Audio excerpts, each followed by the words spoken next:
Vamos nessa então, bom dia a todos mais uma vez. Estamos aqui na aula 1 de processo civil, então eu coloquei aí o material, todos vocês receberam o material. São dois materiais, um de exercícios, e ali, antes de começar os exercícios, tem os artigos, e tem ali os tópicos do último edital.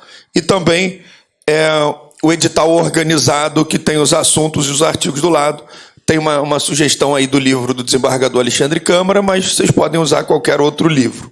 O importante é que tenha algum livro aí até a data da prova. O do Câmara é um livro pequeno, barato, então dá para estudar tranquilo aí, beleza? Então, mais uma vez aí, sejam todos bem-vindos. Alguém quer tirar alguma dúvida da aula anterior? Trouxe alguma questão para a gente debater? Fiquem sempre à vontade para a gente poder debater aqui. Ó. Fiz uma questão, errei ou acertei, uma questão polêmica aí. Foi? Podemos seguir? Então, a gente vai retomar um pouquinho do que a gente viu na outra aula, mas agora se aprofundando um pouco mais, beleza? Então vamos lá. Na última aula nós vimos aqui que o processo civil é um procedimento, não é isso? Como que começa o processo? Ele começa com a petição inicial. Aqui o importante é estudar os artigos 319 a 321, beleza? Então o processo civil, ele começa com o protocolo da petição inicial, não é isso? Protocolei a petição inicial, já tem o processo ali, já botei o número do processo, beleza? Nós vimos na aula anterior que algumas novidades nós temos aqui na petição inicial, que é a questão de colocar o e-mail, não se dirigir mais ao juiz e sim ao juízo, verificar se o autor quer ou não quer audiência de conciliação, tudo isso tem que estar previsto aí na petição inicial, beleza? Tranquilo? Mas vamos lá. Então, aqui na petição inicial, quem protocola a petição inicial é chamado de autor. Autor. Em algumas questões, esse autor também vai ser chamado de demandante. Então, é quem demanda, né? Então, o autor ele também pode ser chamado de demandante. Algumas provas, assim, poucas, mas chamam de requerente também, né? Aquele que requer. O que é interessante, que no processo, a gente, apesar de colocar um tópico na ação pedido, não se pede, no processo não se pede, se requer, né? Então pode chamar o autor de requerente, pode chamar também o autor de demandante, beleza? Agora a grande questão é, quem pode ser autor de uma ação? Sei lá, que uma criança de 2 anos pode ser autor de uma ação? Sim, pode. Então uma coisa importante que a gente precisa saber aqui, ainda sobre a petição inicial, é o seguinte: a capacidade processual. Capacidade processual. Quem tem capacidade para ser parte no processo? Em regra, quando nós falamos em capacidade processual, essa capacidade se subdivide em 3 tópicos. Então, quando falo em capacidade processual, a primeira é a capacidade de ser parte. Quem tem capacidade de ser parte em um processo? Quem pode ser autor de um processo? Quem pode ser réu de um processo? A regra é simples, essa é a matéria mais fácil do direito, vocês já sabem disso. Isso aqui é tudo objetivo, não tem subjetividade. Quem pode ser parte do processo é quem tem o direito. Então, quem tem o direito pode ser parte no processo. Então, quem pode ser parte em um processo? Quem tem o direito. Então, exemplo. Uma criança de 2 anos, ela tem direito a receber alimentos? Tem, então ela pode ser parte no processo. Então, sei lá, essa criança, o nome dela é João. João, representado pela sua mãe, vem requerer alimentos em face de Joaquim, que é o pai dele. É parte. Quem é o autor da ação? João, mesmo tendo 2 anos de idade. Só que vai estar representado, né? Nós vamos ver isso. A incapacidade ela pode ser absoluta ou relativa. Então, quem pode ser parte em um processo? Quem tem o direito. Aliás, uma das primeiras profissões a serem extintas pela inteligência artificial é a advocacia. E naturalmente por isso. Por quê?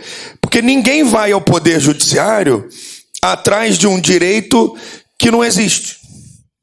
Todo mundo vai ao poder judiciário para reconhecimento de um direito pré-existente que não está sendo exercido. Então, é tudo automatizado, o direito é todo automatizado. Lembra que eu falei na aula 1 que quem dá aula de processo em Harvard não é professor de direito, é um professor de matemática?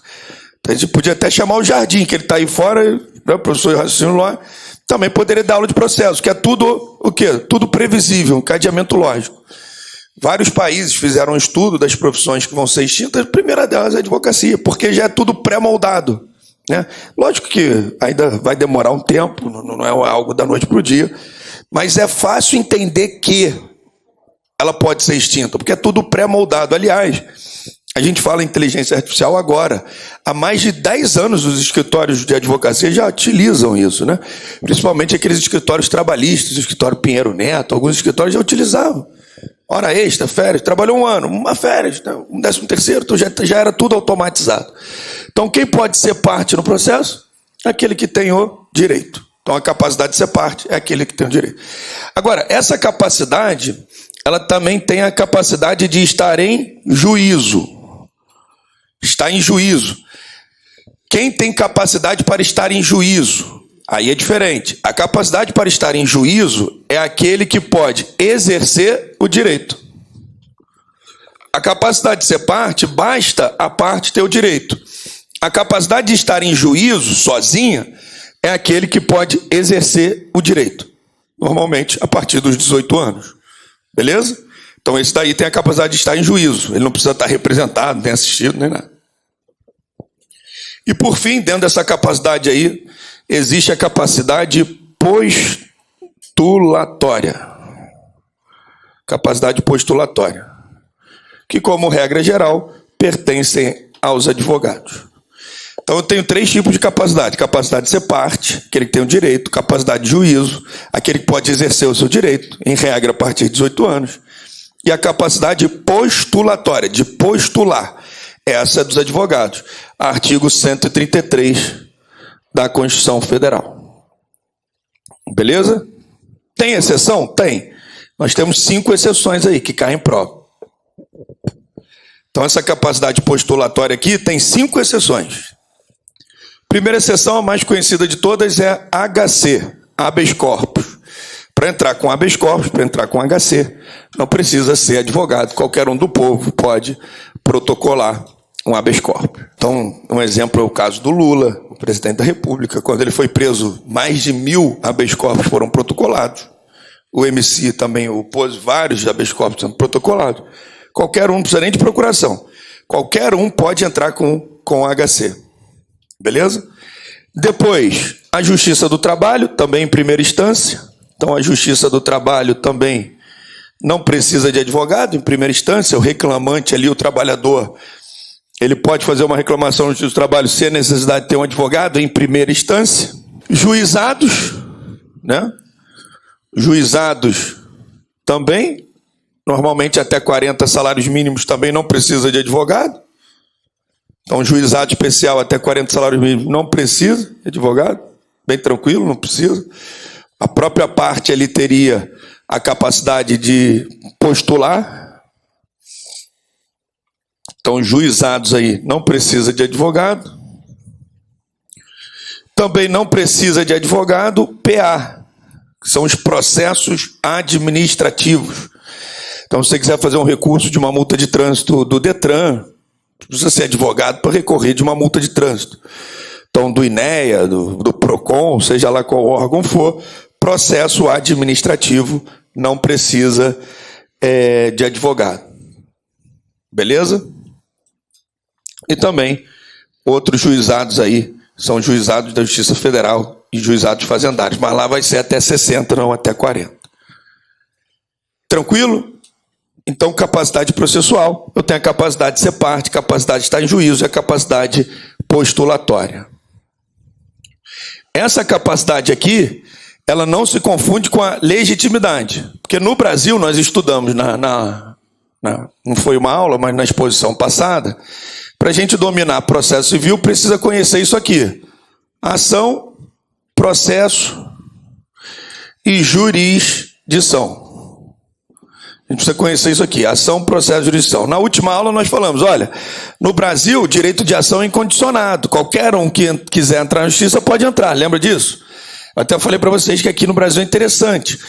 Existem casos em que o autor perde a ação. O cara entra pedindo a guarda para ele e o juiz dá para a mãe. Isso acontece. O autor perde a ação. Mas por que no Brasil isso acontece? Porque, como regra, o direito de ação ele é incondicional pela Constituição Federal. A Constituição, no artigo 5º, inciso 35, ela fala, olha, a lei não excluirá da apreciação do Poder Judiciário nenhuma lesão nem ameaça de direito. Então, o que a Constituição fala? Quem pode ir para a justiça? Quem tem uma lesão do seu direito ou uma ameaça de direito. Então, ninguém vai para a justiça reconhecer um direito que não existe. Ou ele tem já uma lesão ao direito dele, ou uma ameaça ao direito dele. Beleza? Tranquilo?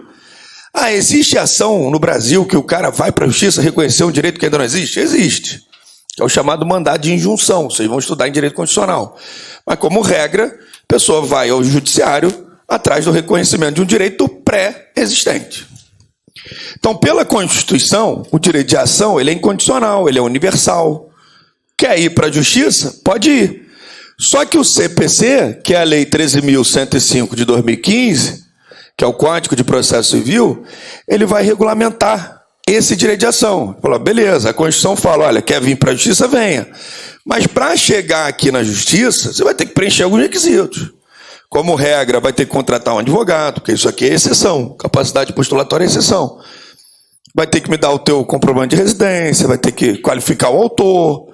Então, você tem algumas regrinhas ali para exercer esse direito de ação. E aí, esse direito de ação, ele vai ser exercido através do processo, que nós até estudamos na última aula. O que é o processo? É o meio pelo qual se exerce o direito de ação. Através dele provoca-se o Estado, que vai o quê? Dizer o direito através da jurisdição. Nós até estudamos um conceito mais evoluído. Processo é o meio pelo qual se exerce o direito de ação, e através dele, em tempo célere, tem que ser rápido, o Estado vai me dar uma decisão de mérito. O que é mérito mesmo? É a pretensão. Quero 10 mil. O que é o mérito? 10 mil reais. E aqui é maneiro, porque o processo não é o fim, é o meio. Durante muitos anos no Brasil, o processo era o fim. E esqueceu de assinar a petição. Arquiva isso aí, porque o cara não assinou a petição. Hoje em dia não é mais assim. Quer ver um negócio? Abra o artigo 188 aí do CPC. Artigo 188 do Código de Processo Civil. O artigo 188 do Código de Processo Civil, solta na tela aí, Latino, artigo 188 do Código de Processo Civil. Então, esse artigo 188 trata de um princípio, que é o princípio da instrumentalidade das formas.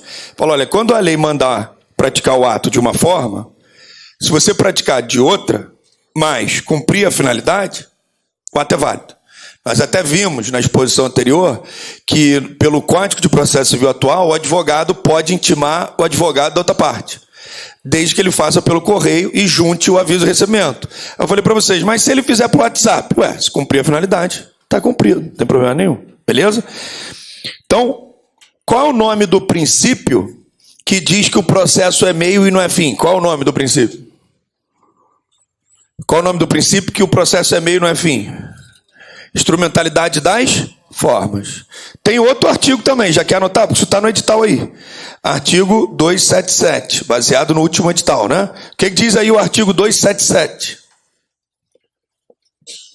Artigo 277. Quando a lei prescrever determinada forma, o juiz considerará válido o ato realizado de outro modo e alcançar a finalidade. Beleza? Então, realizado de outro modo, alcançar a finalidade. O que ele está falando? Olha, processo não é fim, ele é meio. Ainda que você tenha feito errado, se alcançar a finalidade, está valendo, beleza? Então, sei lá, às vezes eu botei o endereço do cara, apartamento 207. Na verdade, o apartamento era 209. O oficial conseguiu citar. Está valendo ou não está? Está valendo, citou o cara, beleza? Então, processo é fim ou processo é meio? Meio. Qual o nome desse princípio? Princípio da instrumentalidade das formas. Beleza? Tranquilo até aqui? Então, a gente tem certas regrinhas ali no processo.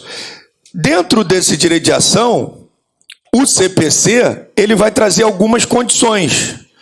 Então, hoje, nós temos duas condições, artigo 17 aqui, tá? Vai anotando os artigos aí. Para entrar com a ação. A primeira condição é a legitimidade.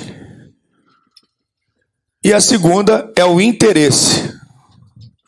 Então, para o direito constitucional, Direito de ação é incondicional, mas o Código de Processo Civil fala, beleza, é incondicional, mas tem que respeitar pelo menos duas condiçõezinhas aí, que é a legitimidade e o interesse. Artigo 17 do Código de Processo Civil. Então, isso cai muito em prova, sempre caiu, desde o primeiro concurso lá do TJ, todos os concursos subsequentes cobraram essa pergunta. Quais são as condições da ação? Antes da reforma do Código de Processo Civil, eram 3, né? Possibilidade do pedido, interesse e legitimidade. A gente até brincava nas aulas antigamente, era pio, né? Agora não, agora facilitou. São apenas 2 condições da ação. Legitimidade e interesse. Legitimidade e interesse. Beleza? Então, isso cai muito em prova. Eu trouxe algumas questões de concurso aí. Nós vamos fazer aí, vocês vão ver. Então, exemplo aqui, ó. Quais são as condições da ação? Condições da ação. Isso cai muito em prova. Isso aqui tu já ganha uma questãozinha, porque toda prova de processo civil cobra isso. Primeira é a legitimidade. Segundo é o interesse. É o interesse. E aí tem que tomar cuidado com essa legitimidade aí. Essa legitimidade é chamada de legitimidade para causa. Legitimidade para causa. Ou ad causam. Assim, ó. Ad causam. Legitimidade ad causam. Ou legitimidade para causa. Legitimidade para estar ali no processo. Porque a legitimidade, ela vai se subdividir em legitimidade ordinária e legitimidade extraordinária. Legitimidade ordinária, acho que tem até questão disso aqui. Legitimidade ordinária e legitimidade extraordinária. Legitimidade ordinária, que é um A, causa, e legitimidade extraordinária. O que significa isso? A legitimidade ordinária é você, em nome próprio, defendendo o teu próprio direito. Então, você tem mais de 18 anos, pode ter lá a capacidade de estar em juízo, você é o autor da ação defendendo o teu próprio direito. O que é legitimidade extraordinária, que cai muito na prova? É você, em nome próprio, defendendo o direito de outro. Isso pode? Não. Como regra no Brasil, não. Então, essa daqui é a exceção, não é a regra. Então, um exemplo que acontece muito em condomínio, tá, gente? Isso em condomínio acontece muito. Prédio, sim, condomínio edilício, muito. Um vizinho, tomando as dores de outro vizinho, ele entra na justiça defendendo o direito do vizinho, não dele. Isso é muito comum. Ele pode fazer isso? Não pode. Eu não posso, como regra no Brasil, entrar na justiça defendendo o direito alheio. Não posso. Somente eu vou poder se a lei autorizar. Então, a regra é, eu entro na justiça defendendo o meu direito, né? Então, eu não posso entrar na justiça defendendo o direito de outro, se ele não me der autorização para tanto. Beleza? Então, o que é a legitimidade extraordinária? É alguém em nome próprio defendendo o direito o quê? Alheio. Grande exemplo no Brasil é o Ministério Público. Quando o Ministério Público entra com, vou botar aqui MP, ele entra com uma ação civil pública, uma ação coletiva, ele está em nome próprio defendendo o direito alheio. Beleza? Outro exemplo ainda do Ministério Público. O Estatuto da Criança e do Adolescente diz que toda vez que uma criança é registrada sem o nome do pai, só com o nome da mãe, tem que enviar uma cópia para o MP. Porque o MP pode propor uma ação de investigação de paternidade mesmo sem a mãe querer. Porque o direito que está em jogo ali não é o da mãe, é o do filho e o do pai, porque o pai também tem um direito. Tranquilo? Então ali é uma legitimidade o quê? Extraordinária. O PROCON, por exemplo, também tem legitimidade extraordinária. A Defensoria Pública. Os sindicatos, as associações. Então o sindicato ele pode entrar na justiça para defender direito de todos aqueles que são aderentes ali do sindicato, são membros do sindicato. Ele vai estar em nome próprio, sindicato X, YZ, defendendo o direito de todos aqueles que estão sindicalizados ali. Beleza? Então, quais são as condições da ação? Legitimidade, interesse. Legitimidade tem duas: ordinária, aquele que está em nome próprio defendendo o próprio direito, e extraordinária, quem está em nome próprio defendendo o direito à lei. Isso aqui está no artigo 18, 17 e 18. Agora, o interesse que é bacana, cai muito em prova também. O interesse também tem dois aqui. O interesse é a necessidade e a adequação. Necessidade e adequação. O interesse também é um binômio. É a necessidade e a adequação. Então, as condições da ação são duas: legitimidade e interesse. E o interesse também é um binômio: necessidade e adequação. Para eu ir ao judiciário, tem que ser de fato necessário. O judiciário não pode ser utilizado como via primária para solucionar conflito de interesses, né? Aliás, uma vez uma questão de prova perguntou: qual é a função da jurisdição? Para que serve a jurisdição? Para solucionar os conflitos. Para quê? Para pacificação social. Me lembro uma vez, uma questão muito difícil sobre jurisdição, e uma das alternativas era dizendo que a jurisdição tinha como finalidade a busca da verdade real. Muita gente marcou aquela alternativa, dizendo que no processo deve-se buscar a verdade. Nem sempre você vai saber a verdade dentro de um processo, porque a verdade do processo é a verdade que está nos autos. Às vezes não é a verdade do mundo, dos fatos, é o que está ali nos autos. Então, assim, eu recentemente ouvi um processo lá no escritório de um cliente que foi condenado por homicídio, porque eles saíram de uma boate, brigaram, o cara caiu de uma obra e acabou morrendo. Tinha uma obra atrás, o cara caiu e morreu. Para o júri, eles que empurraram o cara. O cara empurrou e matou. Os caras falaram: meu irmão, o cara caiu, saiu correndo, caiu. A gente nunca vai saber, só quem estava lá no momento que vai saber a verdade. O processo ele não busca a verdade. A jurisdição, ela serve para pacificação social, para dirimir, para resolver conflitos. Aí para isso serve a jurisdição.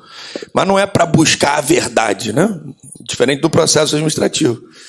Então, assim, aqui, ó, tem que ser necessário para ir ao judiciário. O interesse, ele é um binômio: necessidade e adequação. É necessário ir ao judiciário? Então, a mãe separou do pai e no dia seguinte entrou com uma ação de alimentos. Ué, mas o pai nem falou que não queria pagar, ele queria pagar. Pode ir para a justiça? Em tese não. Se você não pediu para o pai, se você notificou antes, não pode ir ao judiciário. Ele não se negou. Então, essa necessidade é quando vai surgir aqui uma coisa que cai muito prova também, que se chama lide, que é o conflito de interesse, qualificado por uma pretensão resistida. Eu já tenho um conflito de interesse. Se o pai falou: eu não vou pagar a pensão, porra, não. Aí beleza. Então, essa necessidade aqui, ela surge a chamada lide, que é o conflito de interesse. Conflito de interesse, qualificado por uma pretensão resistida. Então, muitas das nossas peças de defesa na justiça é falando: olha, excelência, ela foi na justiça, mas nem notificou a gente, falta aí condições da ação. O senhor não pode analisar o mérito, porque as condições de ação são preliminares ao mérito, não tem interesse. Me mostra aí um e-mail que ele me mandou, uma notificação do meu cliente. Não foi. Aliás, muitas causas nós ganhamos com base nisso, em condições da ação, que tem que ficar provado o interesse. Ah, o Itaú negativou meu nome indevidamente. Posso processar o Itaú? Antes de procurar o Itaú, não vai poder fazer isso. Primeiro você tem que procurar ele. Se ele resistir ao seu direito, aí sim. Beleza? Aliás, bom dia. Na quarta-feira agora, aconteceu um fato interessante. Eu deixei um carro meu na revisão, para fazer o orçamento da revisão. Na quinta, a concessionária ligou, falou: olha só, o carro está pronto. Eu falei: mas vocês nem mandaram o orçamento? Ele: não, mas a gente fez o serviço aqui. Eu falei: mas porra, tem que mandar o orçamento antes, né? O artigo 40 do Código de Defesa do Consumidor e o artigo 39, inciso 6, diz que executar serviço sem prévia expressa aprovação do consumidor é prática abusiva. Eu falei: mas vocês fizeram sem me perguntar? Eu fiz o orçamento, sempre deixo aí há anos, primeira vez. Ah, porque o funcionário é novo. Eu falei: pô, meu, aí desculpa, mas o problema é de vocês. Aí notifiquei, falei: desculpa, mas cara, não é nem uma questão de... é uma questão de... tá errado, vocês estão errados, vocês tinham que me... Aí liguei até para o André lá, que era o funcionário que sempre atendia. Eu falei: André, o que houve? Vocês executaram o serviço? E não, o cara chegou lá agora, eu falei, pô, mas avisa ele que deu azar dessa vez, porque, pô, o cara executou um serviço sem me avisar. Posso ir para a justiça? Ainda não. Então o que eu fiz? Notifiquei a empresa, falando, olha só, a Toyota lá, falei, aqui, ó, vocês fizeram isso, violaram esses artigos aqui. Quero devolução do meu veículo sem pagamento nenhum. Aliás, a cada dia que ficar aí, eu quero R$1.000 do meu carro. Vou deixar o carro aí uns 30 dias, para ver se eu ganho uns R$30 mil. Se eu dei 48 horas para eles responderem a notificação. Se não responder, posso ir para a justiça? Posso. Acabou respondendo. O gerente me ligou ontem. Às vezes, com uma notificação, resolve. Mas se não respondesse, aí eu podia ir para a justiça. É necessário, entendeu? Então, o interesse tem que ter essa necessidade. O judiciário tem que ser necessário. Ele não pode servir como primeira via, salvo em ações meramente declaratórias, né? Mas como regra, necessário. E depois a adequação da via. Eu não posso entrar com uma causa de direito do consumidor no tribunal do júri. A via ela tem que ser adequada, né? Ela tem que ser adequada. Então, quais são as condições da ação? Isso cai na prova. Legitimidade e interesse. Legitimidade e interesse. A legitimidade ela pode ser ordinária ou extraordinária.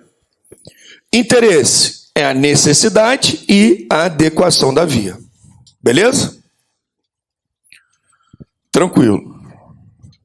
Então, aqui na petição inicial, eu vou ter o demandante, que se chama autor. Agora, esse autor, na petição inicial, ele pode escrever o que ele quiser ali na petição inicial? Ele pode, por exemplo, ofender o réu? No Brasil é muito comum, né? Então, eu sempre dou exemplo do direito de família, apesar de odiar o direito de família. Acho que até hoje eu sou formado em direito, sou advogado, mas não entendo nada de direito de família. Me lembro das questões de prova que eram sinistras. O alemão casou com a australiana na Bélgica e se separou na Ucrânia. Qual lei que aplica? Eu falei, caralho, fudeu, tem 6 países aqui, não dá para saber qual é a porra da lei. Mas o direito de família nos permite dar muito exemplo, né?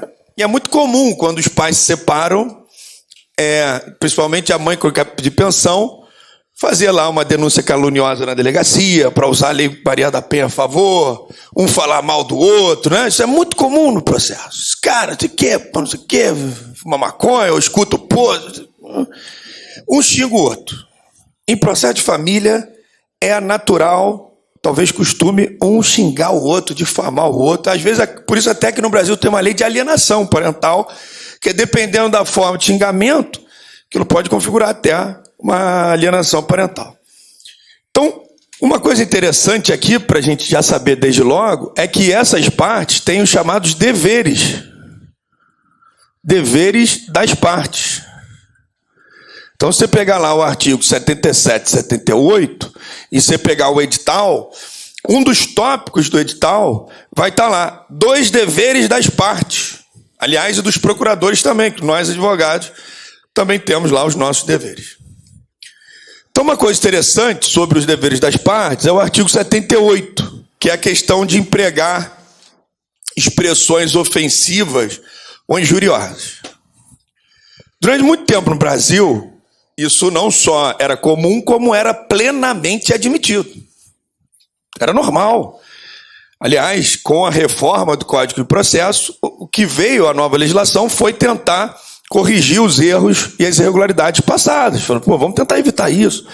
Os advogados são muito malandros, vamos tentar evitar a malandragem aqui. Os juízes demoram muito, vamos tentar botar esse processo para andar mais rápido. Então, o novo código veio para melhorar, assim como a nova lei de licitações, né? Aliás, eu também sou professor de direito público, direito administrativo. Esses dias dava uma palestra sobre licitações. Falei, eu acho que a principal mudança da lei de licitações foi mudar o nome do edital. Acho que foi a principal, porque antes da lei nova se chamava edital. Você escolhia quem ganhava. Agora se chama edital mesmo. Melhorou pra caramba.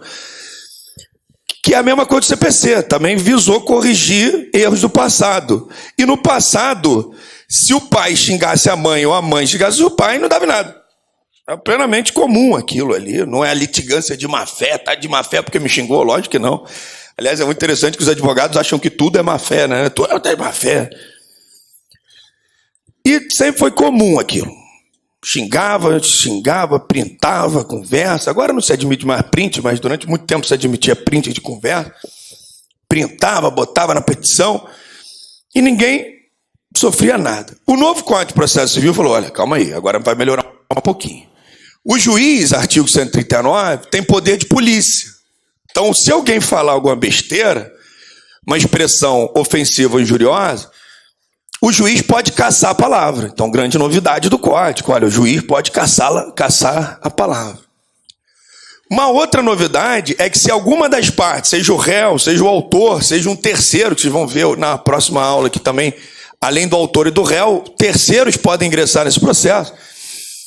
A outra novidade, está no parágrafo 1º do artigo 78, é que há requerimento do ofendido ou de ofício pelo juiz, lembre-se que de ofício é sem ser provocado, vimos isso na exposição anterior, agora pode determinar que sejam riscadas do processo ou suprimidas, retiradas do processo. Mas a grande novidade não é essa. A grande novidade é, além da parte poder requerer ao juiz que aquilo saia do processo, o ofendido pode pedir ao juiz para que o cartório expeça uma certidão. Não sei se vocês já estudaram ato administrativo, mas a certidão é um ato administrativo enunciativo, enuncia um fato, atesta a realidade de um fato. Pode pedir uma certidão e com essa certidão pode, por exemplo, propor uma ação indenizatória. Aqui, ó, me senti muito ofendido, olha que novidade aí do código. Então, nosso nobre relator aí, o artigo 78, ele cai muito em prova. Que é novo, né? O que é novo vai sempre cair em prova aí. O que diz aí? É vedado às partes, a seus procuradores, aos juízes, aos membros do Ministério Público e da Defensoria Pública e a qualquer pessoa que participe do processo empregar expressões ofensivas nos escritos apresentados. Aí, parágrafo 1º. Quando expressões ou condutas ofensivas forem manifestadas, oral ou presencialmente, o juiz advertirá o ofensor de que não as deve usar ou repetir, sob pena de lhe caçar a palavra. Isso aí. Parágrafo 2º. De ofício ou a requerimento do ofendido, o juiz determinará que as expressões ofensivas sejam riscadas e, a requerimento do ofendido, determinará a expedição de certidão com o inteiro teor das expressões ofensivas e a colocará à disposição da parte interessada. Na época que se discutia a inclusão desse artigo, foi muito interessante, porque eu falava, não, o certo, quando alguém xinga o outro, só esse outro que se sentiu ofendido pode mandar tirar. Porque se o juiz mandar tirar, é como se o juiz estivesse sendo um pouco parcial. Falar, olha, que ele vai ter que ter um termômetro ali.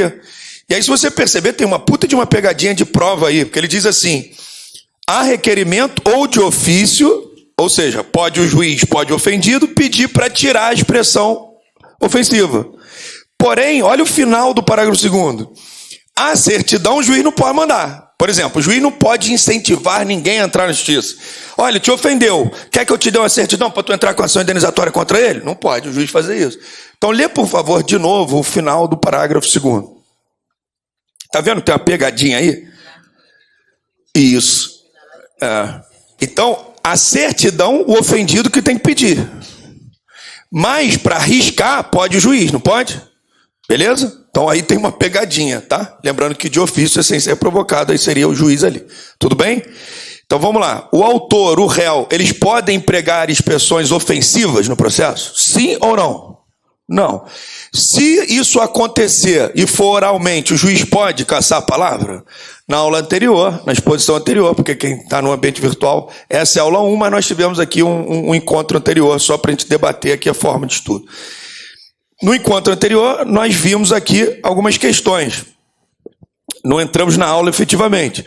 Mas o juiz ele tem que ser imparcial, né? Ele não pode ficar defendendo uma das partes, não é isso? Ele tem que ser imparcial. Aliás, uma questão uma vez perguntou se o juiz tem que ser neutro. Neutro não, mas ele tem que ser imparcial, beleza?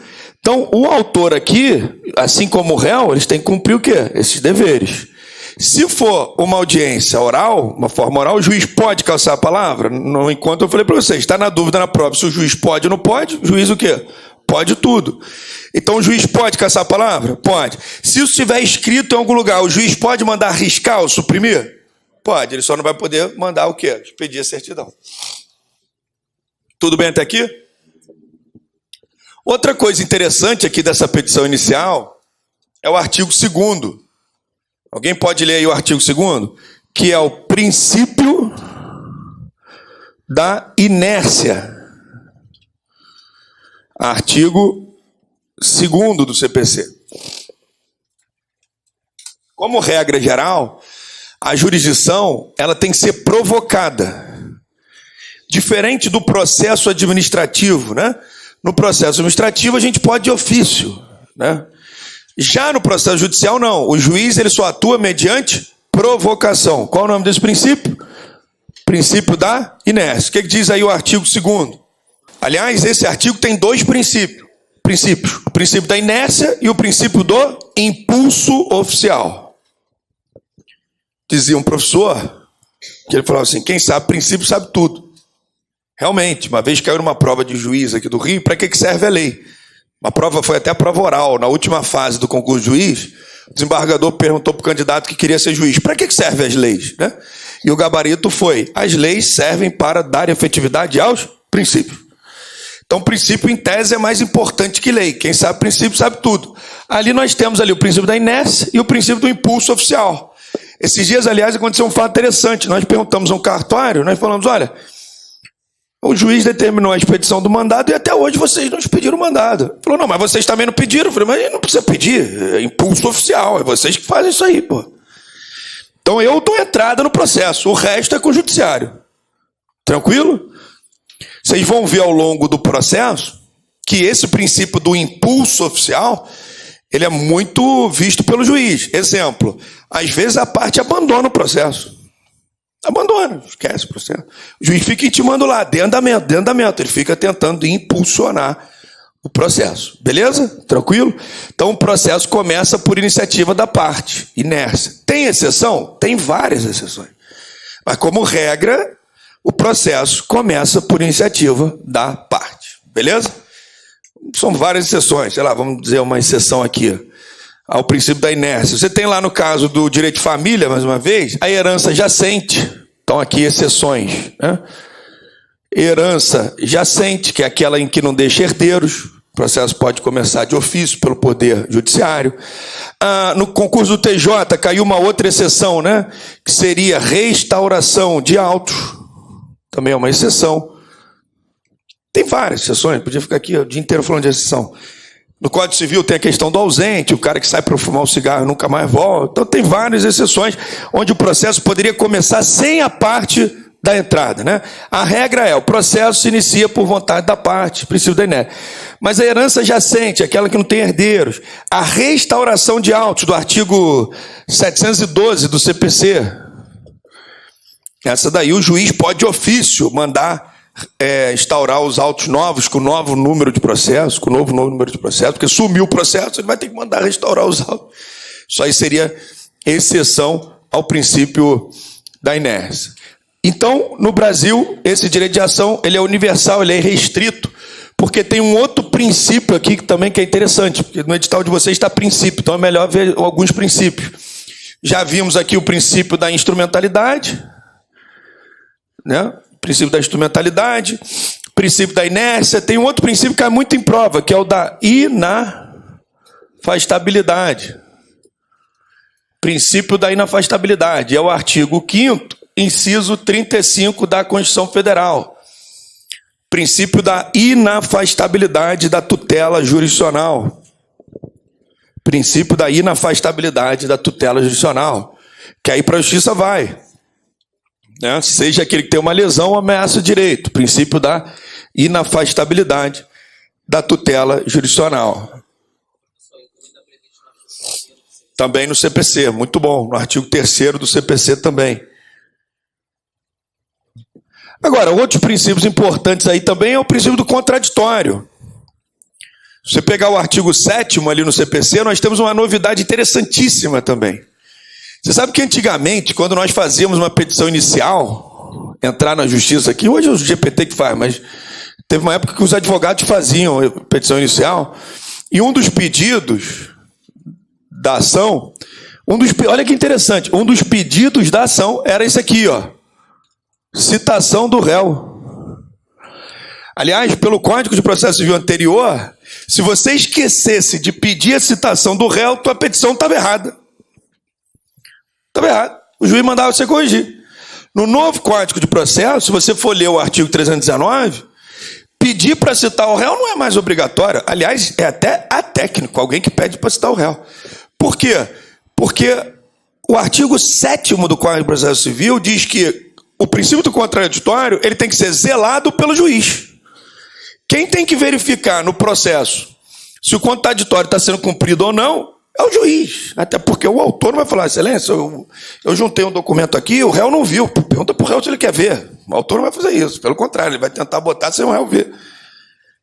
Então, isso cai muito em prova. Quem tem que zelar, quem tem que resguardar, quem tem que observar o contraditório? É o juiz. O autor precisa pedir para citar o réu? Lógico que não. Então, nem tem mais isso aqui. O que diz aí o artigo 7º do Código? É assegurado às partes paridade de tratamento em relação ao exercício de direitos e faculdades processuais, aos meios de defesa, aos ônus, aos deveres e aplicação das sanções processuais, competindo ao juiz zelar pelo efetivo contraditório. Então tá aí, ó, competindo ao juiz zelar pelo efetivo contraditório. Então, dentro dessa petição inicial aí, tem que tomar esses cuidados. Outra coisa interessante aí, ainda dentro da petição inicial. O último tópico de uma petição inicial, quando um advogado é técnico, ele escreve 2 requerimentos, mas é uma coisa de costume botar 2 pedidos, né? É o último tópico de uma petição inicial, coloca lá 2 pedidos. Aí vem lá, faz uma porrada de pedido. E aí, beleza? Tudo certo?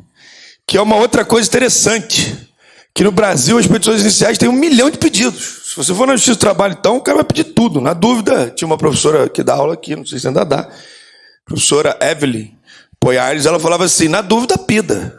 Quer pedir, pode pedir até a escada rolante para o céu. Pede aí. Só que tem um problema, porque quem é do direito aí, levanta a mão. Quem é do direito, mais uma vez? Vocês são do direito. Eu posso cumular pedidos? O que vocês acham? Posso cumular os pedidos? Sim ou não? Como é que funciona essa cumulação de pedidos? Acho que não, né? Cumular pedido é uma coisa que não é natural. Como é que você vai acumular os pedidos, né? Imagina o direito do consumidor, eu falo assim, eu quero o meu dinheiro de volta e o produto de volta. Quer tudo, leva a loja para você também. Então, eu vou perguntar aqui para vocês, e vocês vão responder imaginando que se estivesse numa aula de direito penal. Ou como se estivesse numa aula de direito administrativo, que também depende do livro, né? Então, o professor, você pergunta ao professor e ele fala, depende. Coisa chata quando você tem essa resposta, né? Sei lá, uma aula de processo penal, onde você pergunta ao professor, qual é o prazo da denúncia? Ele fala, depende, meu filho, se o réu estiver preso é um prazo, se ele estiver solto é outro, se for Maria da Penha é um, se for lei de drogas é outro. Acho que nem ele mesmo vai saber, né? Porque é tanto prazo para o oferecimento da denúncia que o camarada não vai lembrar. Então o réu tem que ver se o réu está solto, se o réu está preso, se é réu pela lei de Maria da Penha, se é réu pela lei de drogas, se é réu, se não é réu, se tem... Coitado, o professor morre sem saber o prazo da denúncia, que é a coisa mais simples do direito penal, mas morre sem saber. Então você pergunta ao professor, qual é o prazo da denúncia, qual é a resposta automática do camarada? Depende, né? Você pergunta lá para o professor de direito administrativo, professor, a aposentadoria é ato complexo ou composto? Ele, depende, meu filho, depende do livro. Celso Antônio pensa assim, mas a de Pietro não pensa tanto bem assim. Então, vou perguntar para vocês, e vocês respondem, depende. Pode ser? No processo, eu posso cumular pedidos? Depende. Depende do quê?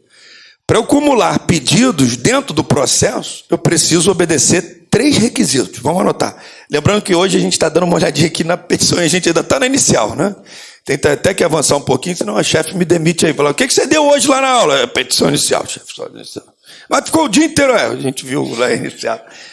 Vamos dar uma aceleradinha aí que já passou da hora, né? Então vamos lá. Para se cumular pedidos, é necessário o preenchimento de 3 requisitos. Para se cumular pedido, é necessário o preenchimento de 3 requisitos.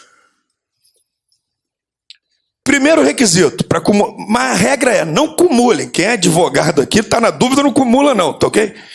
Primeiro requisito, para cumular pedido, para fazer vários pedidos.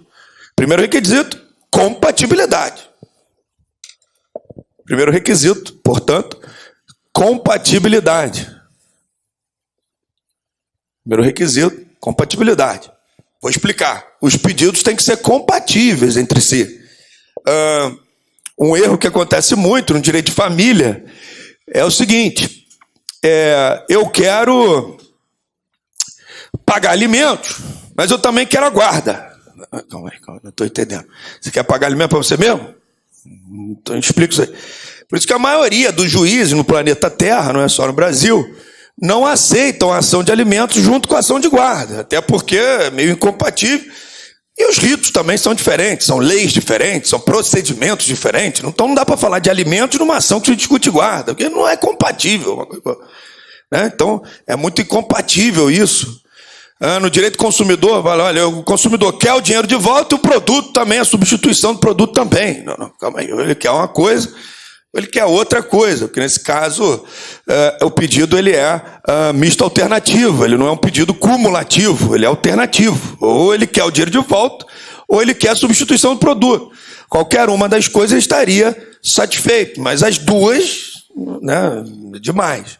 Então, para se acumular pedidos, qual é o primeiro requisito? Eles têm que ser compatíveis, é a compatibilidade entre os pedidos. Segundo requisito para se acumular pedido.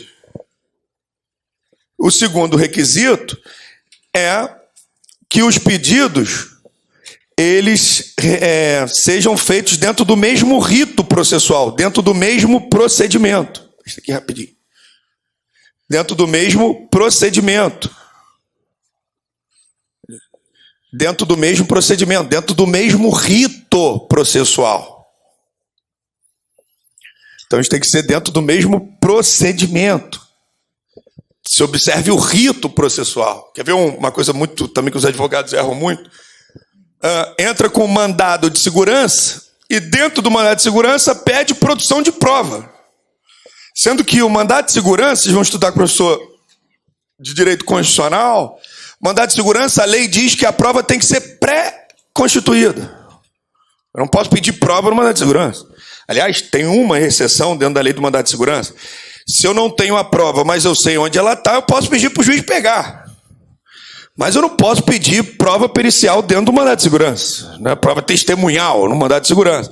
Então não adianta querer acumular pedidos em mandado de segurança que não dá. Beleza? Tranquilo? Então, segundo requisito, tem que ser o mesmo rito processual, tem que ser o mesmo procedimento processual. Eu não posso pedir perícia em juizado especial, porque o processo é muito célere, não cabe. Aliás, em juizado não cabe nem liminar. Mas tem aquele ditado, na dúvida pida, quer pedir, pede. Né? O juizado não tem honorários, mas a gente pede, na dúvida, vai que um dia a gente ganha. Né? Os mediadores não estão conseguindo agora, vai ganhar alguma coisinha. É uma luta. E o terceiro requisito, porque são 3, lembrando que os requisitos são cumulativos. Para que eu possa acumular pedido, tem que ter compatibilidade, tem que ser o mesmo rito. E terceiro, o juízo tem que ser o mesmo competente. O juízo tem que ser o mesmo juízo competente. Juízo, né? Que agora a gente não fala mais juiz, fala juízo. Tá dando para entender alguma coisa, porra nenhuma? Tranquilo, tá aqui?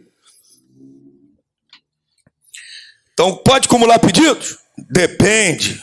Para se acumular pedidos, os pedidos têm que ser compatíveis, tem que obedecer o mesmo procedimento, e o juízo tem que ser o mesmo competente.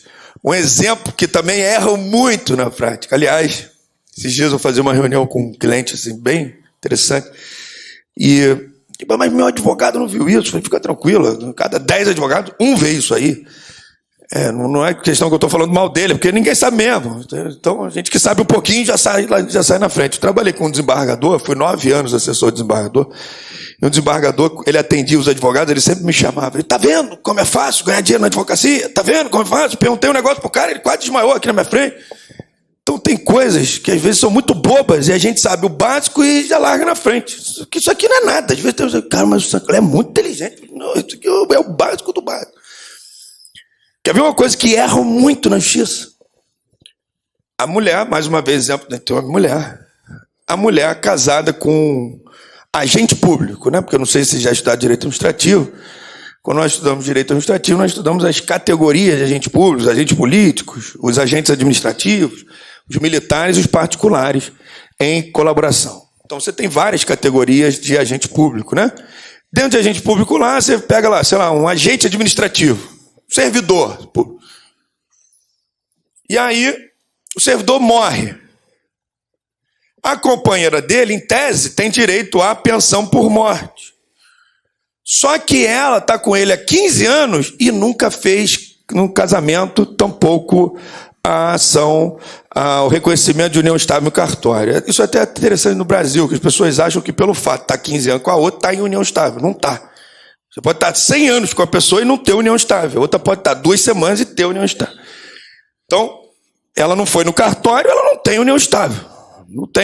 Ela não tem uma declaração de união estável. Mas mora junto. Isso por si só não configura união estável. Mas ela quer a pensão por morte do camarada que está 15 anos com ela. O que se faz? Entra na vara de fazenda pública, diz lá que ela teve 15 anos de relacionamento, pede o reconhecimento da união, a dissolução pós-morte e, consequentemente, o benefício da pensão por morte. Pergunto a vocês, o juiz da vara de fazenda pública tem competência para declarar uma união estável? Não tem. Aliás, no caso do apresentador, do Gugu, aconteceu o meu erro. Contratou um advogado, cobrou 6 milhões de reais e o cara fez o pedido errado. Então, pedido é uma coisa muito importante no processo. Tem que tomar muito cuidado, porque para se acumular pedidos, tem que obedecer quantos requisitos? 3.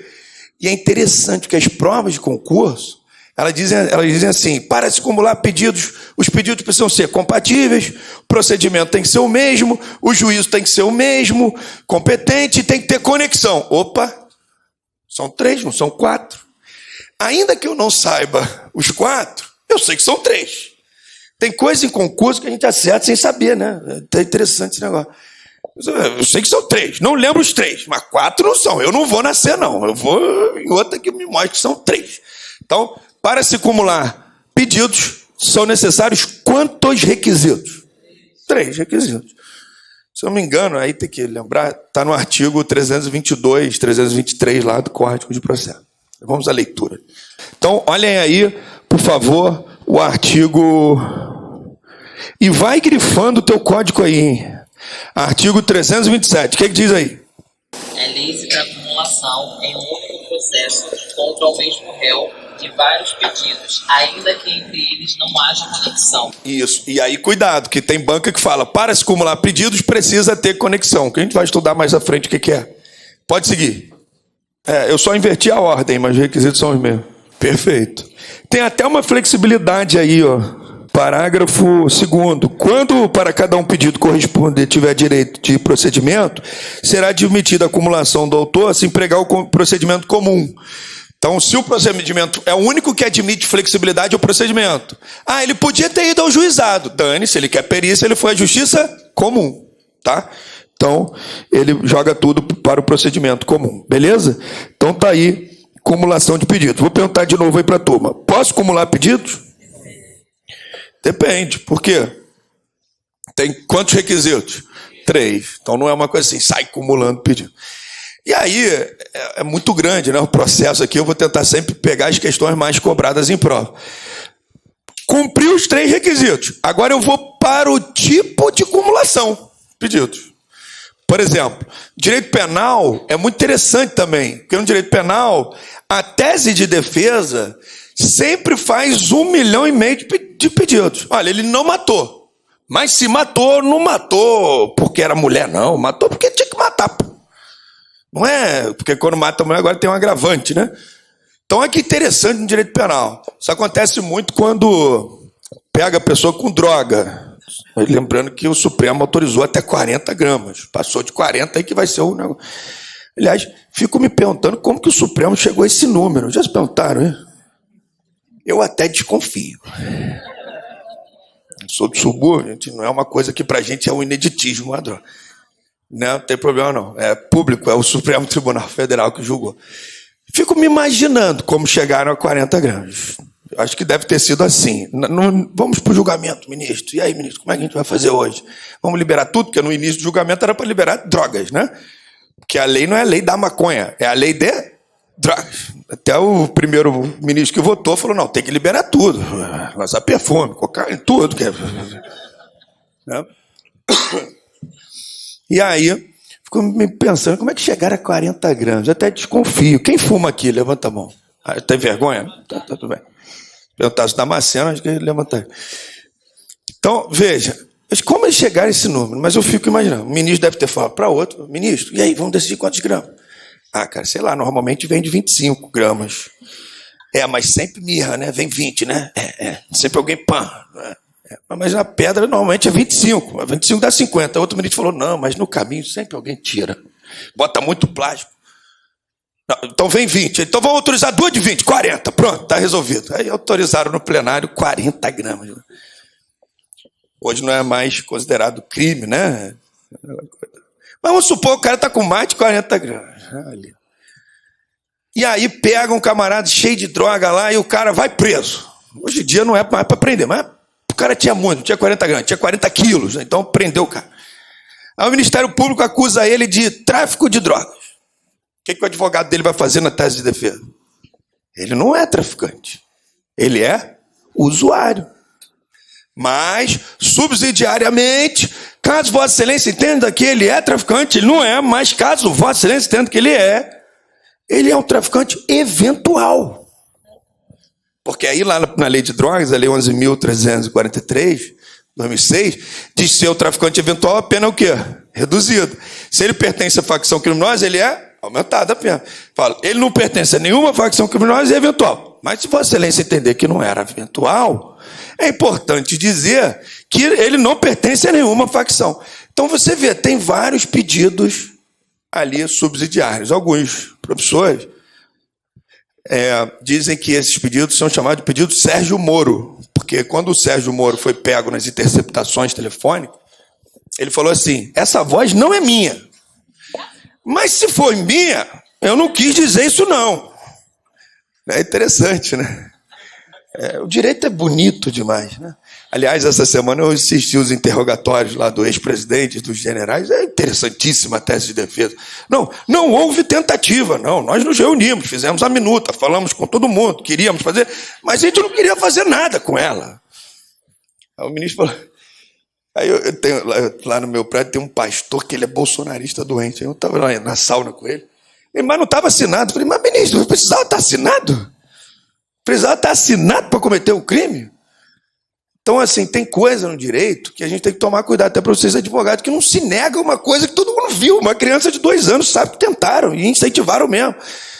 E eu não sou nem Bolsonaro, nem Lula. Eu sou Pablo Marçal e pose do horror. Então, veja. Olha que interessante. Nós não tentamos, não. Mas tantas reuniões, ministros. Porque a gente estava lá cantando galinha pitadinha na reunião. Coisa de maluco direito.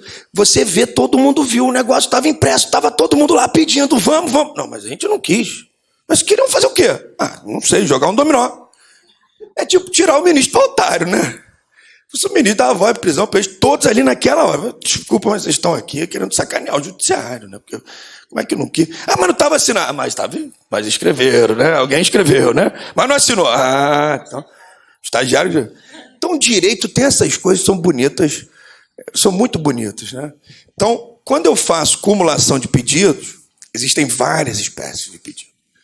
A primeira delas é a subsidiária. Querem anotar? Isso cai muito em prova.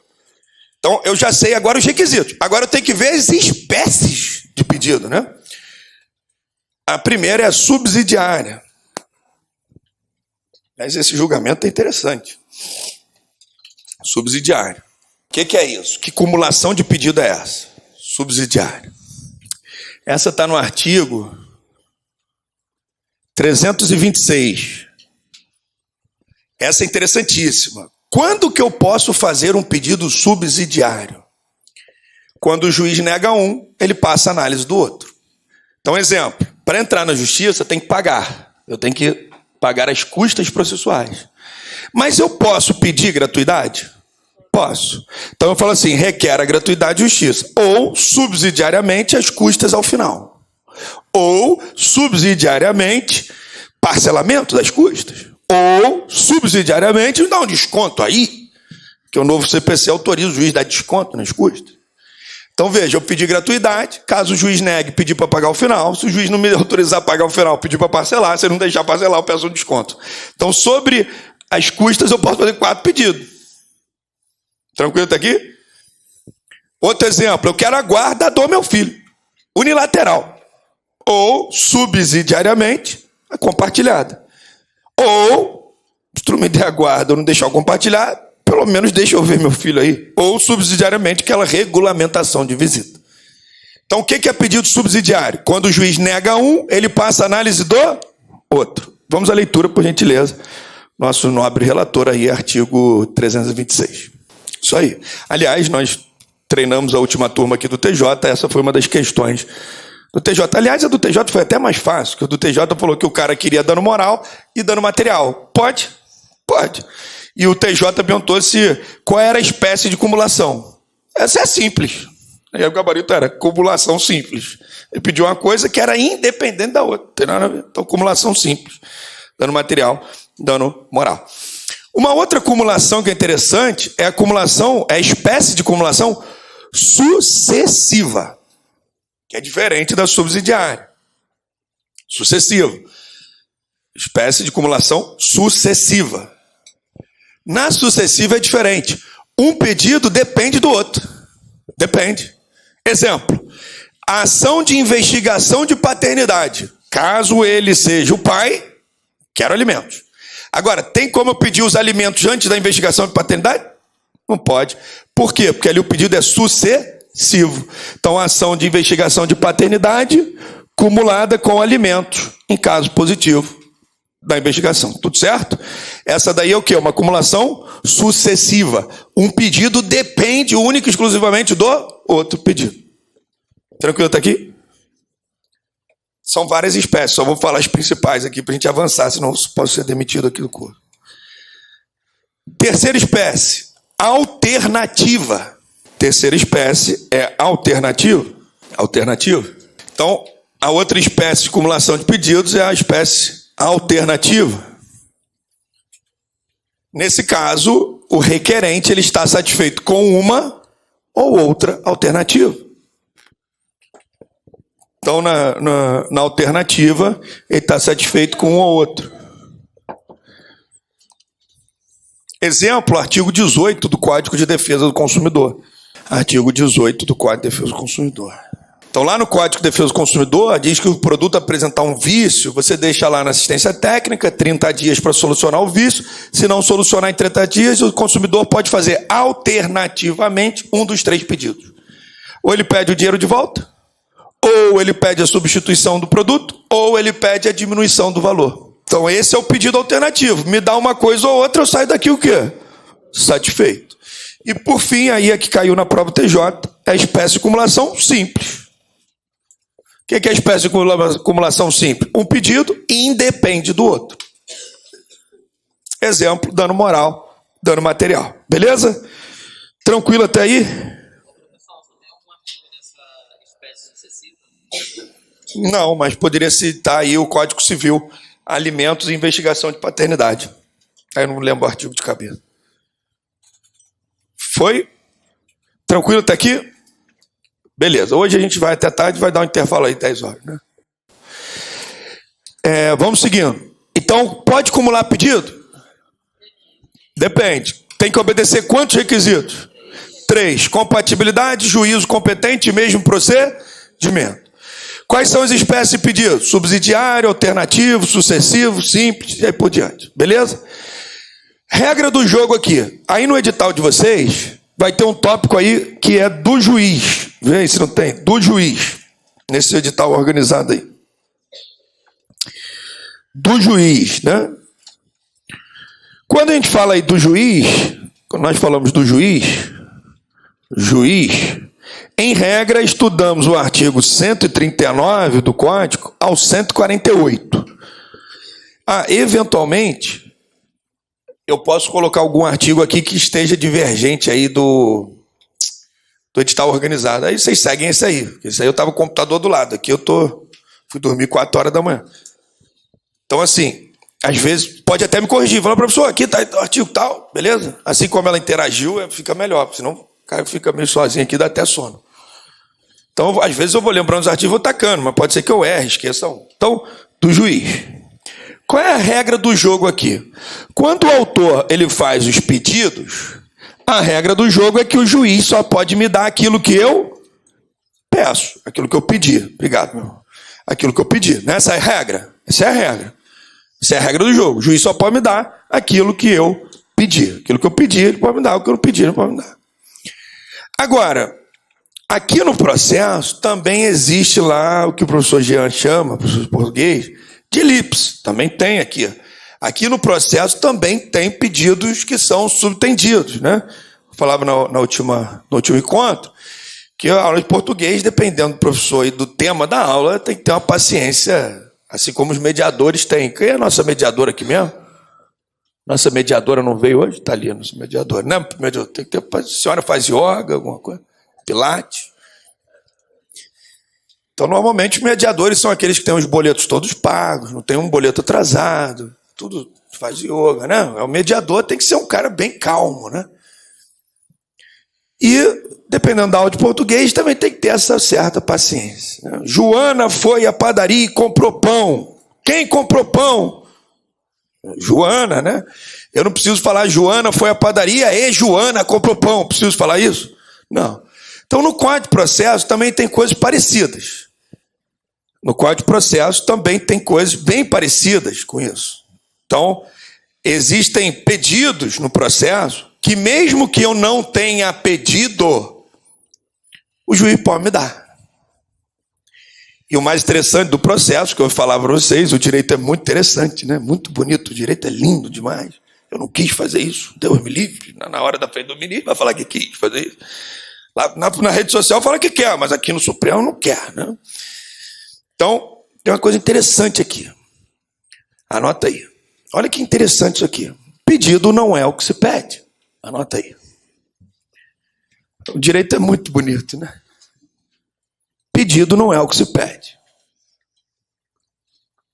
Aliás, me levanta a mão aqui quem estuda direito administrativo. Penso que todos vocês que caem na prova. Quem estuda licitações, levanta a mão.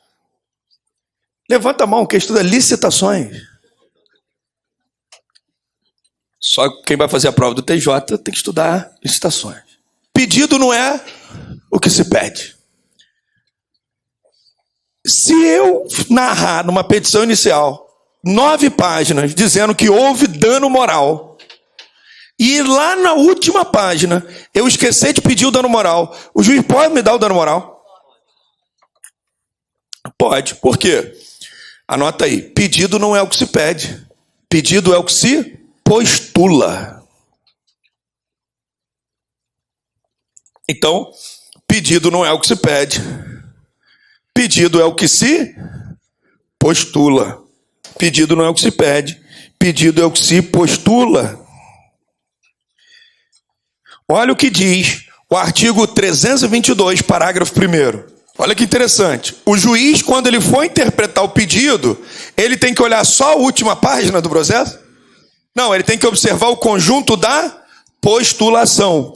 Então, pedido não é o que se pede, pedido é o que se postula. Então, ainda que eu tenha feito 9 páginas de dano moral, se eu esqueci de pedir o dano moral, o juiz pode me dar o dano moral? Sim. Então, pedido não é o que se pede, pedido é o que se postula. Tranquilo até aqui? Beleza. Agora, existem outros pedidos que são chamados, é bom vocês anotarem aí porque está no edital de vocês, são chamados de pedidos implícitos. Pedidos implícitos. E o Código admite isso. Exemplo, Rodrigo, eu vou numa ação de cobrança de aluguel. Eu entro com uma ação de cobrança de aluguéis acumulado com despejo. E quando eu protocolo a ação, o inquilino lá, o réu, está devendo 3 aluguéis. No curso do processo, ele já está devendo 12 aluguéis. Eu preciso fazer um novo processo, ou aqueles aluguéis subsequentes, as parcelas vincendas, estariam implícitas no processo. Estariam implícitas no processo. Não preciso ficar entrando com um processo para cada aluguel. Beleza?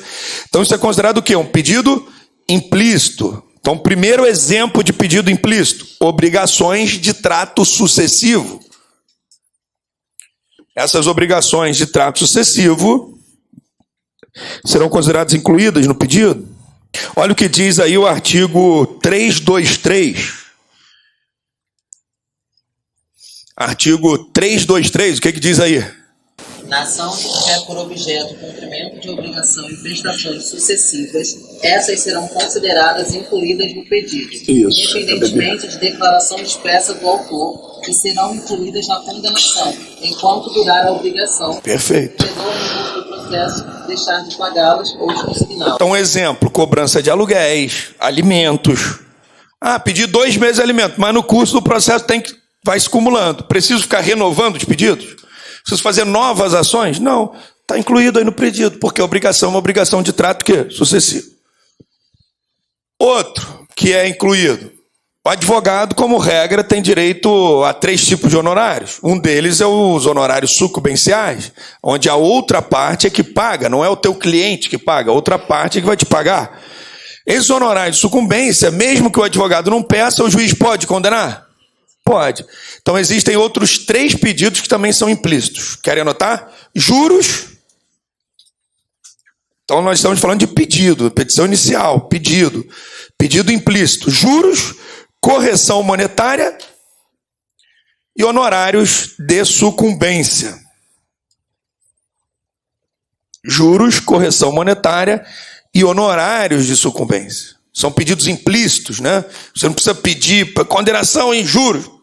Na dúvida, pida por cautela, tem que pedir. Mas mesmo que você não peça, o juiz pode te dar? Pode te dar. Beleza? Tranquilo até aqui? Foi? Então, pedido. Posso acumular pedido?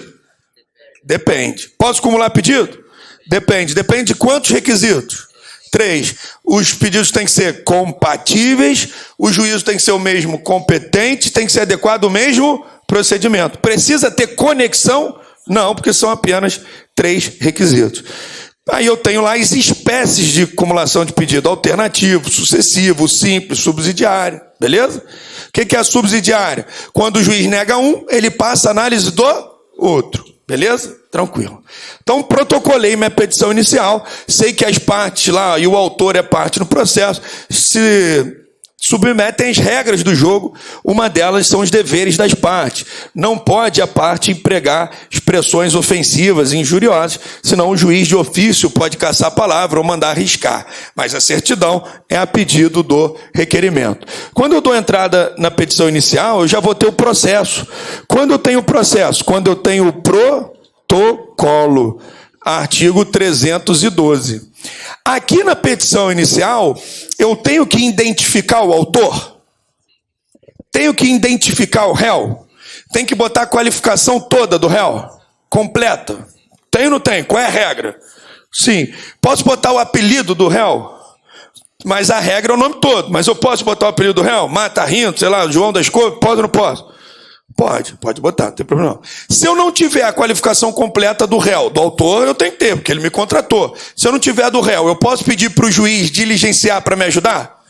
Pedir ofício ao TRE, para saber se ele votou, as concessionárias de energia, de telefonia, posso fazer isso? Posso, beleza.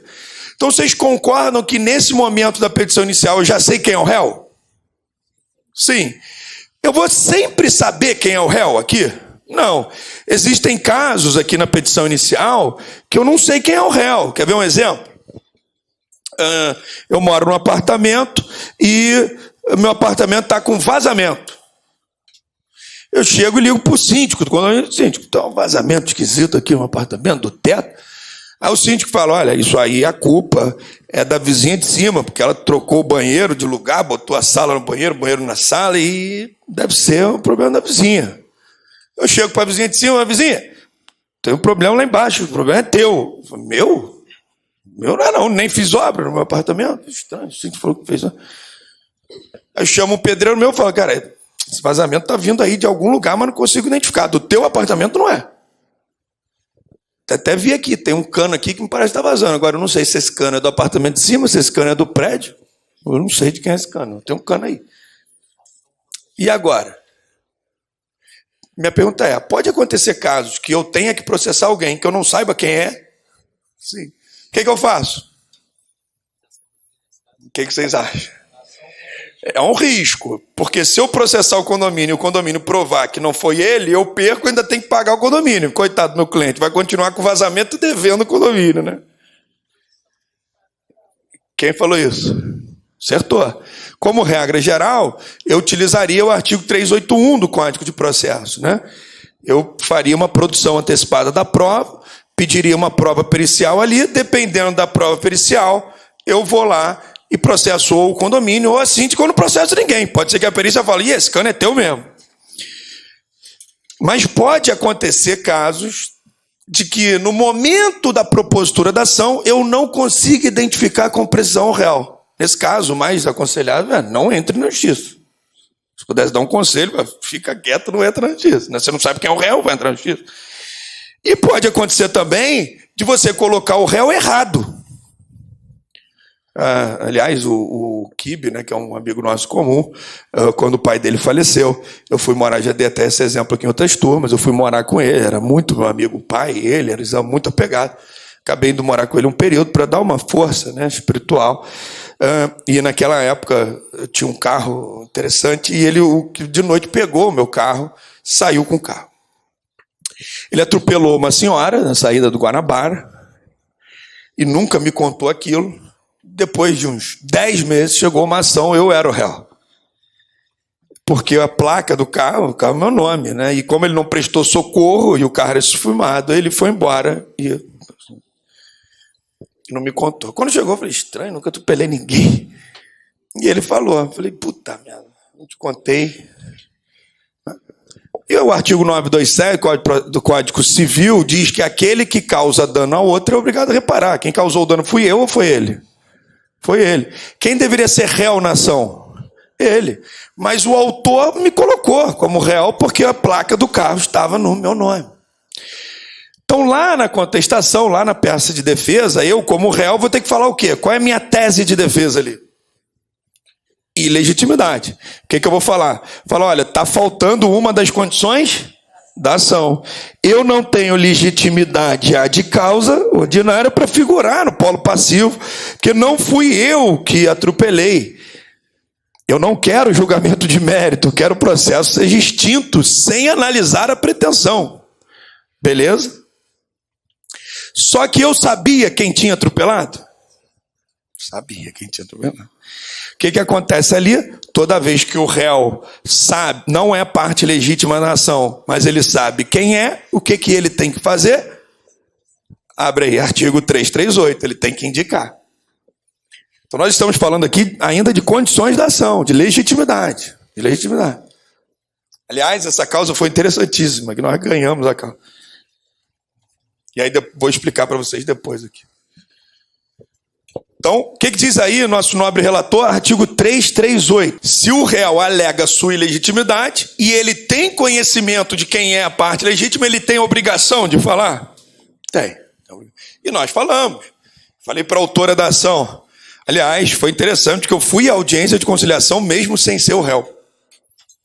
Porque eu que recebi o mandado de citação e intimação. E como a conciliação vem antes da minha defesa, na audiência de conciliação eu falei para a advogada dela, falei, olha só, eu não tenho legitimidade para figurar como réu aí. E, aliás, foi o meu amigo. Nesse caso seria o artigo 339, né? Que quando alegado... Isso, 338 e 339, perfeito, perdão. É o 338 e 339, muito bom.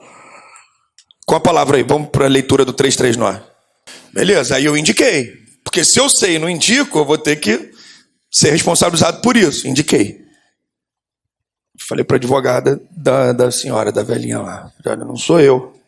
Foi meu amigo, inclusive, ele me deu uma declaração. Aliás, nesse horário, eu ainda estava na repartição pública. Meu ponto é eletrônico aqui. Não tinha como eu estar em 2 lugares ao mesmo tempo. Está aqui o ponto eletrônico. Na época eu estava no PROCON, ponto eletrônico. Sabe o que a advogada ele fez? Continuou contra mim, porque eu era servidor público, tinha contra-cheque, que nosso amigo surfista profissional, parou na 2ª série. Que? Ela falou, não vou contra ele, né? Ela falou, não, ele tem contra-cheque, vamos contra ele mesmo. Deu mole, perdeu a ação. Porque como regra, a ausência de condição da ação leva processo sem mérito. Mas se passar da fase instrutória, aí é com mérito. Eu quero uma de improcedência. Já te falei que não sou eu. Se tu quiser continuar contra mim, agora tu vai ter que pagar. Coitado, velho, teve que pagar, gente. Aí eu não saberia, muito bom. O artigo 339 fala que o réu tem que indicar sempre que tiver conhecimento. Muito boa pergunta. Se eu não soubesse, não sou obrigado a saber. Beleza? A indicar. Se eu não sei, eu não sou obrigado a indicar. Se eu sei, eu sou obrigado? Sou. Então, se eu sei que foi o funcionário da minha empresa que fez aquilo, eu tenho que indicar ele? Tem. Beleza? Foi? Eu só soube bem depois, mas eu desconfiei, porque tinha um amassadinho no carro. Que ele fez alguma M, eu tinha desconfiado. Mas não sabia que tinha atropelado uma pessoa e não tinha... Não tendo sido o senhor, porque você tinha como comprovar conta eletrônica. Você teria que, de alguma forma, comprovar o porquê o seu carro, naquele momento... ele pegou emprestado. Mesmo não sabendo quem era a pessoa que Oi? entendeu? Não, se eu não soubesse, não. Mas era o seu carro, a sua Não, aí... Não. Aí a tendência de eu ser condenado seria muito alta. A não ser que o juiz se convencesse que eu não estava dentro do carro naquele momento. Mas seria muito alto. E aí o juiz ia falar, mas calma aí, o carro é teu, tu emprestou para quem? Ele podia... Tinha, o meu era eletrônico. Aí nesse dia eu estava lá. Estava lá. Não. E aí o processo muito provavelmente ia ser julgado extinto, ou o juiz ia forçar a condenação contra o proprietário, que é o que acontece no mundo real. Me lembro, eu sou de Nova Iguaçu, meu tio lavava o carro todo domingo. Quando a gente começou a fazer 17 anos, 18, queria pegar o carro emprestado, ele falou, não posso, que se você atropelar alguém, a culpa é minha. Ele falava isso aqui, né? Mas ele não tinha lido o Código Civil, porque o Código Civil diz que aquele que comete dano a outro é obrigado a reparar. Ele não tinha lido o Código Civil, mas se ele tivesse lido, ele ia saber que a culpa não é dele. Mas há uma presunção de que o proprietário que atropelou. É óbvio que essa presunção recai em desfavor do proprietário, mas não é uma presunção absoluta. Agora o juiz vai lá, mas o carro era teu e tu não sabe quem estava usando. O juiz pode também fazer isso aí, beleza? O que eu quero mostrar para vocês? Naquele momento da petição inicial, ali que prepara a petição inicial, eu já identifico o autor e já identifico o réu? Já consigo identificar quem é? Então é nesse momento aqui. E aí a primeira questão aí, ó, do nosso treino aí de hoje. Na primeira página eu coloquei o último edital, que eu acho que uma das coisas mais importantes aí do estudo é a organização. Separei os artigos aí dos assuntos que nós vamos ver. E a primeira questão eu fiz naquele dia que eu saí daqui, no sábado passado. Nós saímos daqui e fomos estudar, que é a coisa que a gente mais gosta de fazer na vida, e é estudar. E naquele dia, pela primeira vez na vida, eu estudei com auxílio do ChatGPT. E foi até interessante que no decorrer da semana, a gente participou de uma reunião lá só com autoridades. Eu falei, cuidado com o ChatGPT. Aliás, eu uso muito o ChatGPT, mas pela primeira vez na vida eu usei para questão de concurso. Como eu não tinha o gabarito oficial dessa primeira questão, eu copiei a questão e joguei no ChatGPT. O ChatGPT me deu o gabarito alternativa B e fundamentou muito bem no gabarito da alternativa B. Eu discordei do ChatGPT e falei, olha, o gabarito não é alternativa B. Estou desconfiado, penso que a alternativa seria A. E ele insistiu, falou, não, gabarito é alternativa B e fundamentou bem pra caramba. Tem um aluno aqui do curso, que depois ficou meu amigo, virou meu assessor, quando eu fui secretário aqui de modernização em Nova Iguaçu, o Gustavo, né? Aliás, até hoje eu fico muito feliz que eu dei o primeiro cargo público para ele, até hoje ele tem cargo, né? E o Gustavo tem essas senhas master aí do que concurso e tudo mais. Eu liguei para o Gustavo. Eu falei, Gustavo, porra, eu preciso achar o gabarito oficial, porque o ChatGPT está falando que é B, eu acho que não é, eu acho que é A. E preciso. Aí o Gustavo me deu a senha dele e eu achei o gabarito oficial da banca. E o gabarito foi, graças a Deus, o meu. Ganhei do ChatGPT. Foi A. Mas olha que questão interessante, é uma prova de estagiário do Ministério Público do Rio de Janeiro.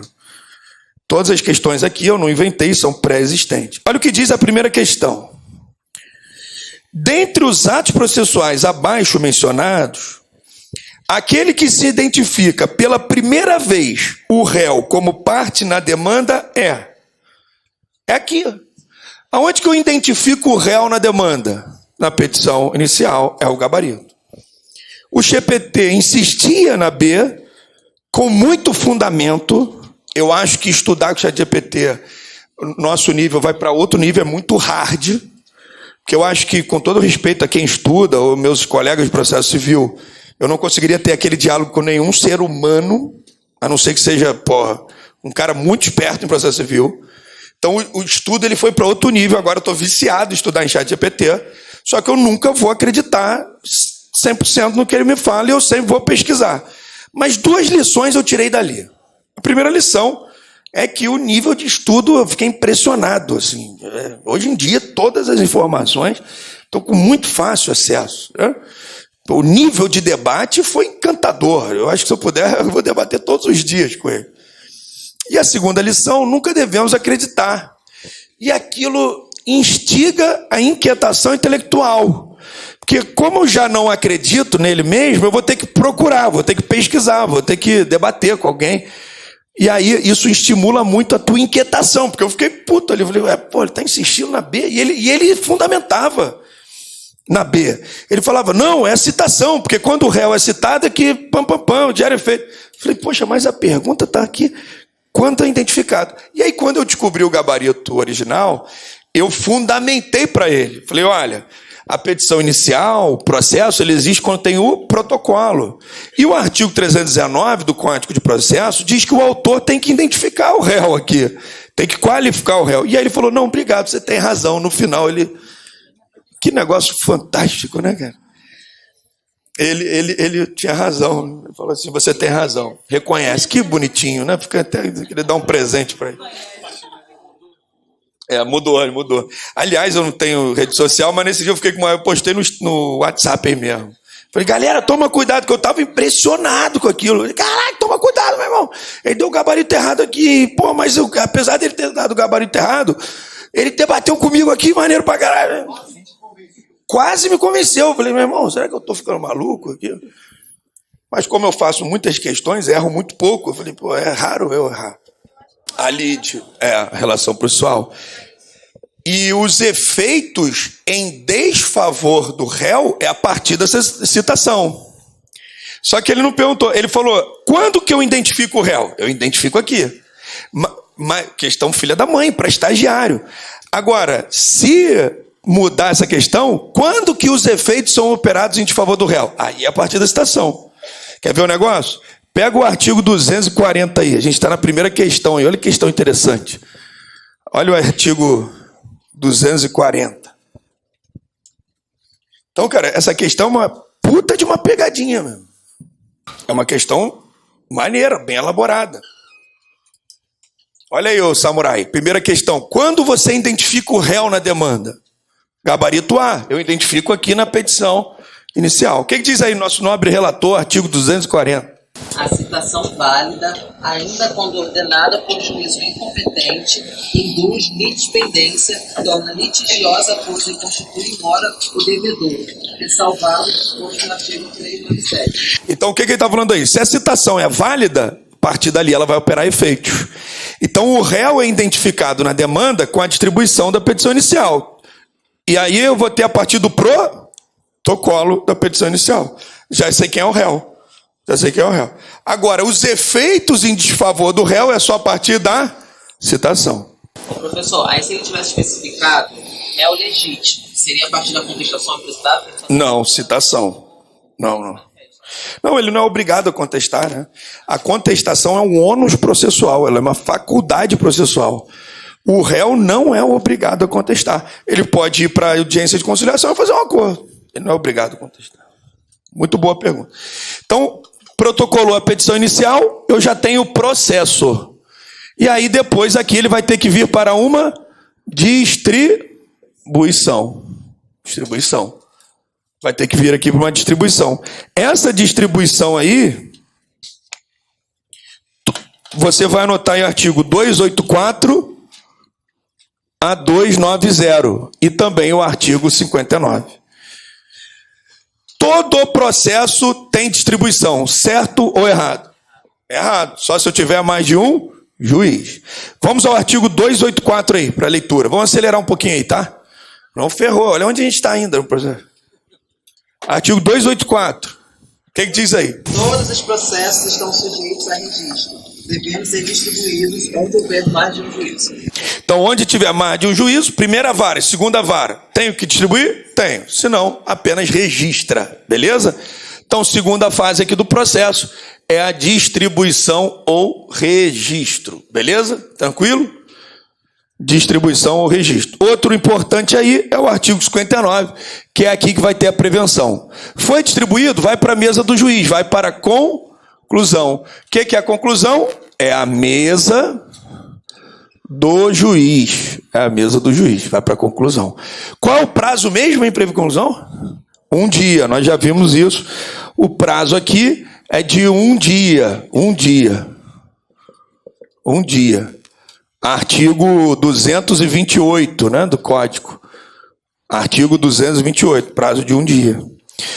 Está na mesa do juiz para ele fazer uma coisa que se chama juízo de admissibilidade. Ele vai fazer um juízo de admissibilidade. Chegou na mesa do juiz, o juiz vai falar: cara, é uma causa trabalhista, usou o tribunal de júri. Ele tem que fazer um juízo prévio ali de admissibilidade. Então ele vai fazer um juízo de admissibilidade. Até vimos aí no encontro que nós tivemos. Ele pode agora dar uma sentença? Pode, lógico que pode. O juiz pode tudo. Pode julgar improcedente o pedido do autor, né? Então ele pode dar uma sentença, se ele quiser, logo aqui no início. Nós vimos isso, vamos estudar isso com maior profundidade ainda. Logo no início do processo ele pode dar uma sentença, mesmo sem citar o réu, o artigo 332. Pode apreciar uma tutela provisória de urgência, dar uma liminar, dar uma decisão liminar. Mas, como regra, ele vai fazer um juízo prévio de admissibilidade, né? O Brasil, ele adota a teoria da asserção, com 2 S, asserção. O que significa isso? Presume-se que aquilo que o autor botou na inicial está tudo corretinho, tudo bonitinho. É uma presunção ali de que está tudo certo aqui. Mas o juízo de admissibilidade, ele pode ser negativo, ou ele pode ser positivo. Ou seja, o juiz pode verificar que a petição inicial tem algum vício, que a petição inicial tem algum erro. Nós vimos que a capacidade de ser parte é aquele que tem o direito. Então a criança ali, sei lá, tem 13 anos de idade, só que ela não está representada pela mãe ou pelo pai, ela não tem representação no processo. Quando nós temos lá os absolutamente incapazes, até 16 anos, eles têm que estar o quê? Representados.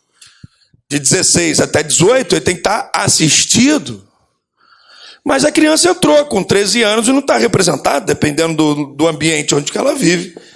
Com 13 anos é muito evoluído. Em comunidades tem mulheres que engravidam com 13 anos de idade. Aí o juiz verificou um erro. Ele falou: olha só, tem alguma coisa errada. Eu vi que o autor ou a autora tem 13 anos, mas não está representado. Então, o juízo de admissibilidade vai ser negativo. O que o juiz faz? Ele arquiva o processo, julga extinto sem mérito, ou dá ao autor a oportunidade de sanar o vício, porque é a regra do processo é julgar o mérito. O que vocês acham? Dá ao autor a oportunidade. Então, aqui, ele pode usar, por exemplo, o artigo 76 do Código, ou 321, mas é mais aconselhável que ele use o 76 agora. Olha o que diz aí o artigo 76 do Código. Verificada a incapacidade processual ou a irregularidade da representação da parte, o juiz suspenderá o processo e determinará prazo razoável para que seja sanado o vício. E aqui é interessante, porque o artigo 76 ele não fala prazo. Ele fala: olha, se o juiz verificar uma incapacidade processual, ele dará um prazo razoável para sanar o vício. E nem todo juiz aplica esse prazo. Alguns juízes falam assim: intime-se a parte autora para nomear um representante legal, sob pena de este juízo nomear um curador especial. Porque ele não vai impedir a parte de estar na justiça, porque não tem representante legal. Porque ela tem o direito, a Constituição consagra o princípio da inafastabilidade. Falar: intime-se a parte autora para indicar o seu representante legal. Não havendo ou não indicando, este juízo nomeará desde logo o curador especial. O juiz deu prazo? Não deu prazo. A lei deu prazo? Não. Aí é um problema grave em prova de concurso, muito grave. Porque quando nós falamos de prazos, e os prazos estão aí no último edital, em todo edital de processo civil, qual é a regra do jogo aqui? Quando fala em prazo, né? A regra do jogo é o seguinte: quando eu falo em prazos, os prazos devem estar definidos pela lei. Essa é a regra. Como que eu vou contar, computar ou identificar os prazos processuais? Eu vou ver na lei. É a lei quem fala os prazos processuais. Quando a lei não fala o prazo, como é o exemplo do artigo 76, quem tem que falar o prazo? O juiz. Problema é que no exemplo que eu dei, o juiz também não falou o prazo. Nesse caso, quanto tempo o autor tem para corrigir o vício de regularidade ou representação processual? 5 dias. Vamos à leitura do artigo 218, parágrafo 3º.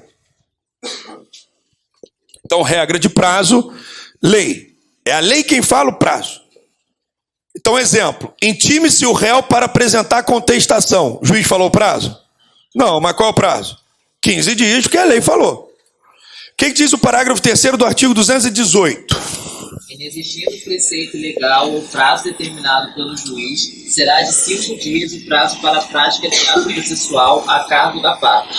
Então veja, se não tem prazo definido na lei, ou se o juiz não falou o prazo, qual é a regra?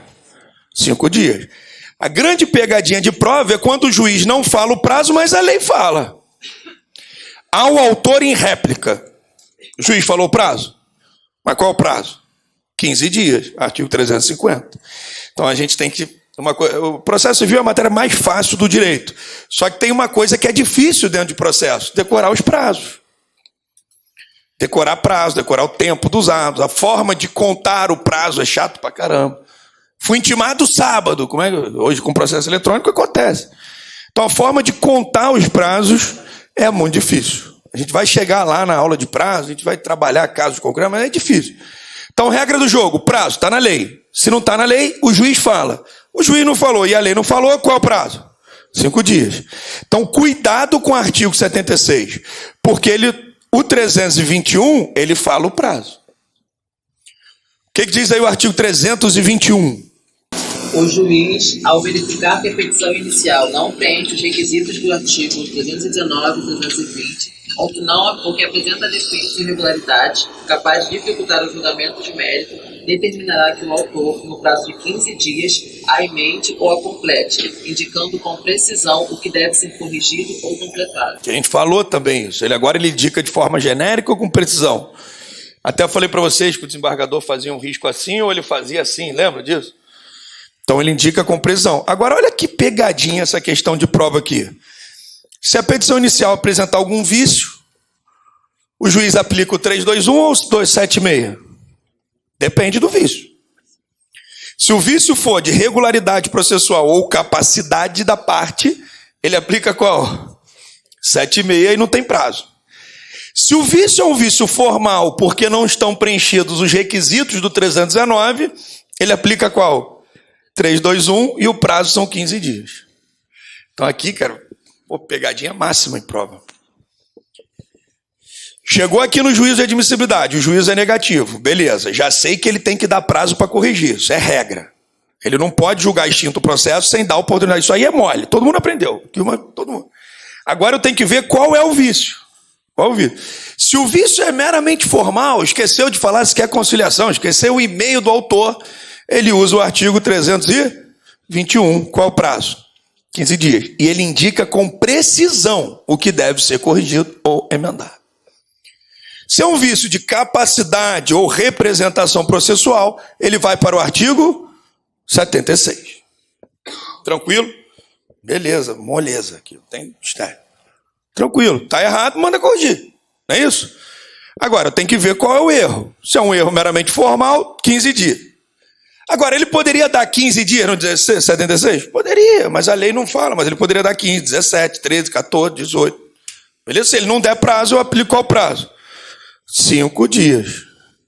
Artigo 218, parágrafo 3º. Foi? Tranquilo até aqui? Agora, no meu exemplo, a menina tem 13 anos e não está representada. O juiz intimou, mandou ela regularizar, ela não regularizou. O que o juiz vai fazer? Ele vai nomear, isso aqui, ó. Ele vai nomear um curador especial, que hoje é a Defensoria Pública no Brasil. Curador especial. Isso cai muito em prova. Quando que o juiz nomeia curador especial? Está lá no artigo 72 do Código de Processo Civil. Artigo 72.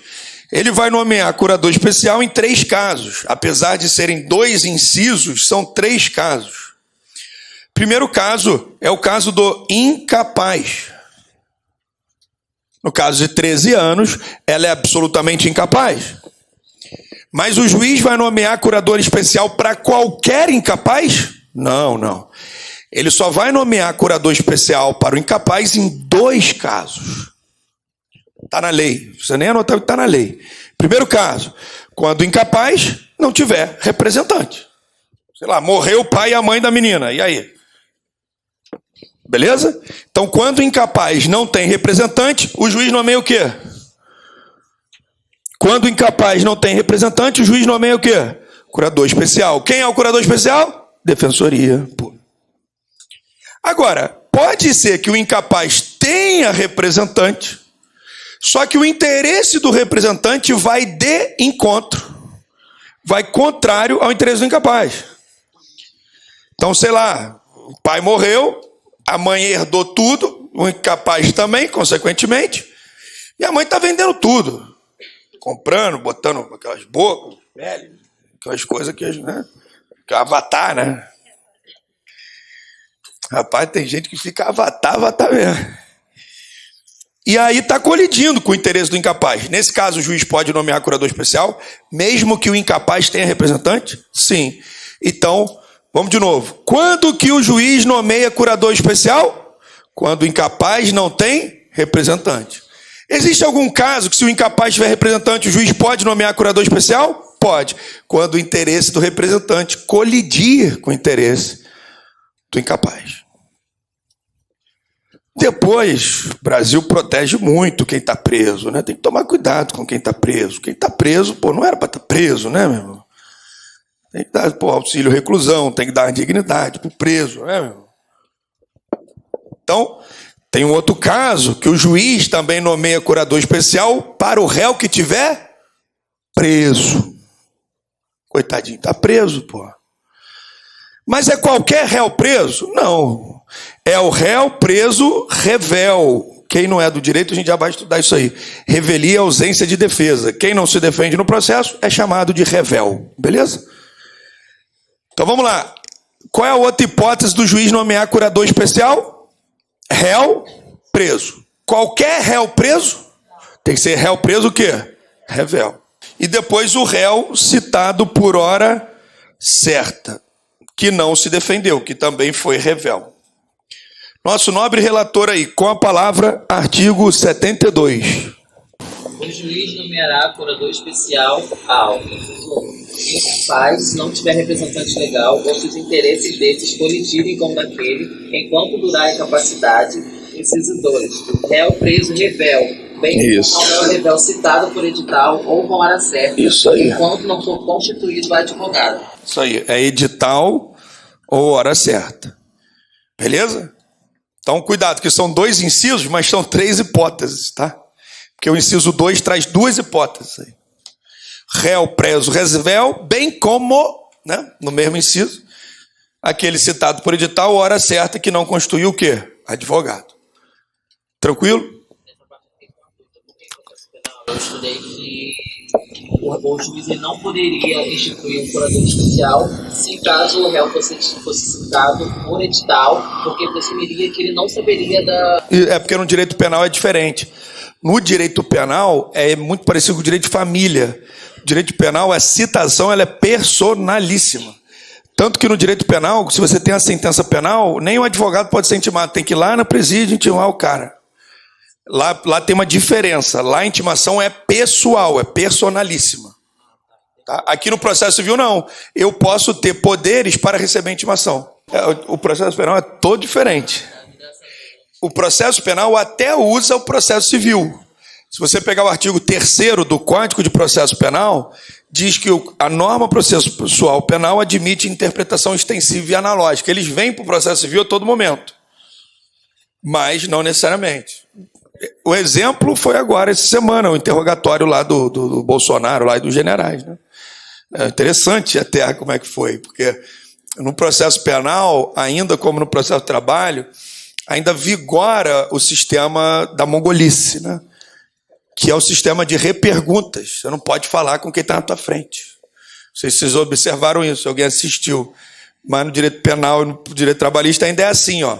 O juiz está aqui, autor e réu sempre senta lá do coração juiz, e o procurador, eu não sei se vocês viram, ele não perguntava direto ao Bolsonaro, o senhor ministro relator, perguntar ao nobre Bolsonaro que ele recebeu uma mensagem de um major que dizia assim: presidente, a tropa está ativa, esperando a sua ordem. Basta o senhor dar ordem que a gente toma o poder.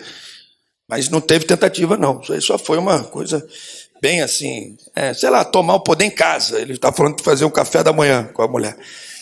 E aí o procurador não perguntou direto a ele, perguntou ao ministro relator. Então ainda vigora esse sistema mongol, né? Você não pode falar com quem está na tua frente.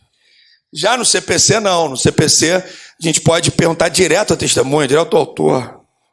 Obrigado, Silêncio. Tudo bem? Senhor, por que tu recebeu essa mensagem aqui? Que tu queria fazer o quê com a tropa, tá? O seu comando, esperando a tua ordem. Que porra de ordem é essa? Então você pode perguntar direto no CPC. No penal, não. No penal é muito retórico, é muito antigo ainda. Eu tenho a dúvida aqui. Então tem muita diferença, tá? Cuidado. Número de testemunhas, muita diferença. Não, porque o CPC fala, se eu não me engano, é o parágrafo único de 72. Ele fala que é a Defensoria Pública. É a Defensoria Pública. Tá? No penal tem outra diferença. Lá pode ser advogado ativo, por exemplo. Tá?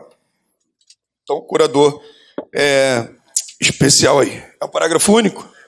Então tá aí. Respondendo a tua pergunta aí. Foi? Então vamos lá. Vamos à questão de número 3 antes de sair para o intervalo aí. Questão de número 3, Latino. Está dormindo, Latino? Acorda, Latino. Questão de número 3. Vamos lá. Questão de 2024.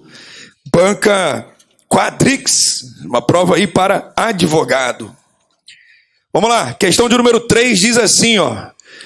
O princípio que estabelece que o processo não é um fim em si mesmo, mas um meio para se alcançar a justiça. É o princípio, qual o gabarito aí? D, letra D. O princípio que diz que processo é meio e processo não é fim, é o princípio da instrumentalidade das formas.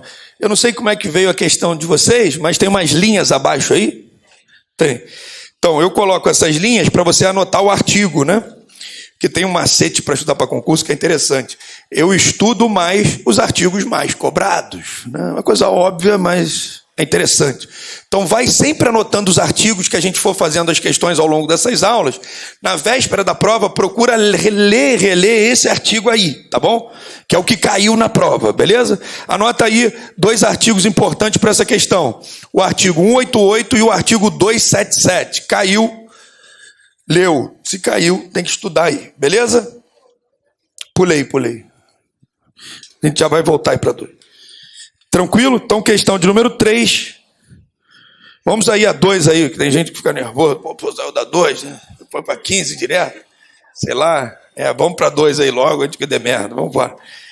Questão de número 2, uma prova de outra banca aí, a banca VUNESP, Prefeitura de Vista Alegre do Alto, para a prova de advogado municipal.